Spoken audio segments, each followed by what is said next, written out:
Bienvenue sur Africa 24 pour cette nouvelle édition du Non-Stop Info. Au sommaire de l'actualité, la conférence de l'Union parlementaire africaine se tiendra à partir du 5 décembre en Guinée-Bissau. Les problématiques environnementales et démocratiques seront largement évoquées. L'Angola, deuxième producteur de pétrole du continent africain, a entre septembre et octobre connu une hausse des recettes fiscales tirées de l'exportation de son or noir. Et puis, recrutement massif de professeurs au Bénin. Les autorités prévoient en effet la titularisation de 12 000 enseignants. Ouverture donc ce 5 décembre de la 38e conférence de l'Union parlementaire africaine. L'année dernière au Maroc, le rendez-vous se tiendra cette année en Guinée-Bissau. Au cœur des pourparlers, des sujets d'actualité liés au développement du continent africain, tels que la démocratie ou encore le réchauffement climatique. Zahra Mohamed Moutiou. Ouverture de la 38e conférence de l'Union parlementaire africaine. L'Union parlementaire africaine tient la conférence des présidents d'assemblées parlementaires à partir du 5 décembre 2015 à Bissau, capitale de la Guinée-Bissau. Une quarantaine de leaders parlementaires africains devraient y prendre part. Les enjeux de ce rendez-vous porteront notamment sur la question de la démocratie et sur le changement climatique auquel est confronté le continent. Pour cette année, de retenir la démocratie et le réchauffement climatique participe à la présence de cette organisation au développement des questions d'actualité. On sait très bien que en Afrique aujourd'hui, le processus de démocratisation est en cours et certains pays ont fait des pas importants et d'autres sont encore à la traîne. En ce qui concerne le réchauffement climatique, c'est une question d'actualité et le fait pour l'organisation parlementaire africaine de retenir cette thématique permettra certainement aussi d'attirer l'attention des parlementaires nationaux. Des observateurs voient dans ce rendez-vous parlementaire qui se tient en marge de la COP21 une portée considérable pour les Africains.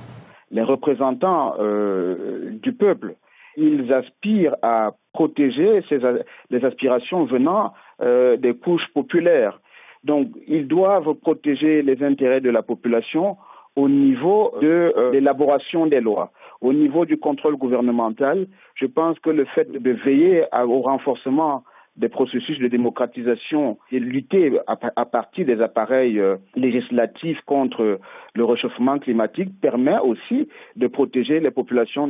Lors de la dernière conférence qui s'est tenue à Rabat au Maroc, l'Union parlementaire africaine avait adopté d'importantes résolutions, notamment en matière de lutte contre le terrorisme, en préconisant un renforcement de la coopération internationale. La réunion refermera ses portes le 6 décembre 2015. Et sachez que l'armée ivoirienne a été attaquée ce mercredi dans le village d'Olodio, tout près de la frontière avec le Libéria. Les soldats ont été surpris dans leur sommeil. 7 d'entre eux ont perdu la vie et 4 assaillants ont été neutralisés.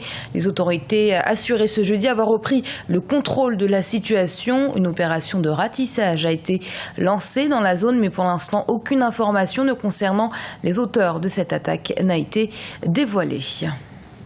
Et ouverture ce vendredi 4 décembre du sommet Chine-Afrique en Afrique du Sud en présence du président chinois Xi Jinping et d'une quarantaine de chefs d'État africains. Il s'agira lors de ce grand rendez-vous de renforcer la coopération entre le géant asiatique et les puissances émergentes du continent. Une coopération jusque-là au beau fixe mais marquée par une chute des investissements chinois sur le continent de 40% au premier semestre de cette année. Et en Angola, les recettes fiscales issues des exportations de pétrole ont augmenté de 20% entre septembre et octobre 2015. Mais l'instabilité du prix du baril ne peut plus permettre au pays de tirer la majorité de ses recettes de l'or noir. L'heure est à la diversification de l'économie. Ibrahima Dioumaba. En Angola, les recettes fiscales tirées des exportations de pétrole sont en hausse. Entre septembre et octobre 2015, elles se sont situées à environ 1 milliard d'euros, soit 20% de croissance. Le prix moyen du baril de pétrole a connu une fluctuation entre 45,65 et 44,84 dollars de septembre à octobre. Raison évoquée, la baisse des cours mondiaux observée depuis quelques mois. Il y avait eu une baisse considérable, de pratiquement de moitié des prix du baril, et puis ça a remonté légèrement pour atteindre les 50 dollars. Donc ça atténue un tout petit peu et ça permet d'augmenter un petit peu les recettes. On peut dire aussi par le fait que l'État essaye de renforcer ses recettes en lançant justement d'appels de fonds sur le marché national. En 2014, environ 70% des recettes fiscales de l'État provenaient du pétrole. Cette année, elles devront se situer à environ 36,5% selon les projections du gouvernement en raison de l'instabilité des prix. Les observateurs estiment que l'État doit investir dans les équipements pétroliers et diversifier les sources de revenus fiscaux pour accroître ses recettes. Si l'État ne maîtrise pas justement ce secteur-là des investissements lourds en termes de secteur dans la croissance verte, et puis si l'État n'investit pas dans la diversification économique, là effectivement, il y a de sérieux risques pour que cette stabilité ne soit que passagère et très relative.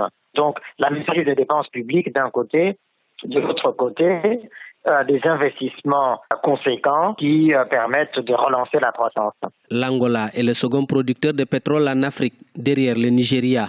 Ses exportations ont atteint plus de 54 millions de barils en septembre 2015. En 2014, les recettes totales des exportations de pétrole se sont élevées à 222,900 millions de kwanza, la monnaie locale. En juin 2015, le baril de pétrole angolais s'est échangé à son prix le plus élevé, 61,86 $. Le continent en plein développement ne peut se passer d'un système éducatif stable et de qualité, une nécessité pour former la jeunesse. C'est dans ce cadre-là que les autorités béninoises ont décidé de recruter 12 000 professeurs pour mettre un terme à la pénurie du personnel enseignant. Reportage de Leftiounou, commentaire de Gracias Fodo. L'effectif des enseignants vacataires dans les écoles béninoises s'est accru au cours des 10 dernières années. En l'absence de recrutement d'enseignants qualifiés par l'État, de nombreux établissements scolaires se sont tournés vers le recrutement d'enseignants vacataires, souvent non contractuels. Après avoir signé les statuts particuliers revendiqués par les enseignants, le gouvernement s'est penché sur la sédentarisation des enseignants vacataires, l'un des points clés qui faisait l'objet de la grève des professionnels de l'éducation. À l'issue du Conseil des ministres du 25 novembre 2015, le gouvernement du président Boni Yayi a annoncé le recrutement de 12 000 enseignants. Cette mesure vise à renforcer la qualité de l'enseignement dispensé au Bénin. Nous sommes très contents de voir le gouvernement prendre cette décision. Certes, ce n'est pas suffisant, mais c'est déjà un pas pour que l'école puisse avoir des enseignants qualifiés. Et ce recrutement concerne toujours les vacataires, surtout au niveau du secondaire. Le système des enseignants vacataires n'est pas bénéfique à l'éducation nationale, selon de nombreux analystes. Il révèle deux problèmes de taille: l'instabilité de l'emploi pour ces enseignants et la qualité de l'enseignement, vu que les vacataires doivent donner des cours dans plusieurs établissements à la fois, et ceci chaque jour. Comme dans beaucoup de collèges de Cotonou, la capitale économique, au Segekou Nouveau-Doko, le besoin des professeurs qualifiés se fait sentir. Ils n'ont que 9 heures. 9 heures, on ne peut pas les maintenir.